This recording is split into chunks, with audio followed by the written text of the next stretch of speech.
యేసు రక్తమే జయం పరిచర్య ప్రైజ్ ద లార్డ్. సెప్టెంబర్ 15వ తేదీ 2024. ఈరోజు దేవుని వాక్యము. తన్ను ఆశ్రయించు వారి ఎడల యెహోవా దయాళుడు, తన్ను వెదకు వారి ఎడల ఆయన దయచూపువాడు. విలాప వాక్యములు 3వ అధ్యాయం 25వ వాక్యము. సైన్యములకు అధిపతియగు యెహోవా పరిశుద్ధుడు పరిశుద్ధుడు పరిశుద్ధుడు.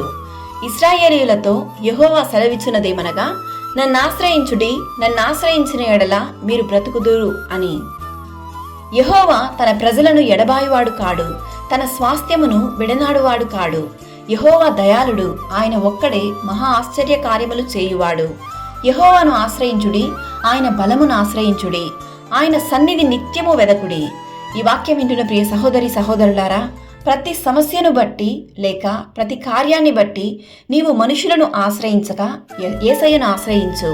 ఆయనే నీకు సహాయము దయచేయును, నీ మానసిక స్థితిని మార్చును, ఆత్మీయ జీవితంలో ఇంకనూ నిన్ను పరిశుద్ధపరచును. అనారోగ్య సమస్యలు, ఆర్థిక ఇబ్బందులు, కుటుంబంలో సమాధానం లేకపోవుట, ఉద్యోగంలో సమస్యలు, సంఘాలలో సాతాను ప్రభావం, చేతబడులు, ఇలా ఏదైనాను నీవు యెహోవాను ఆశ్రయించుము.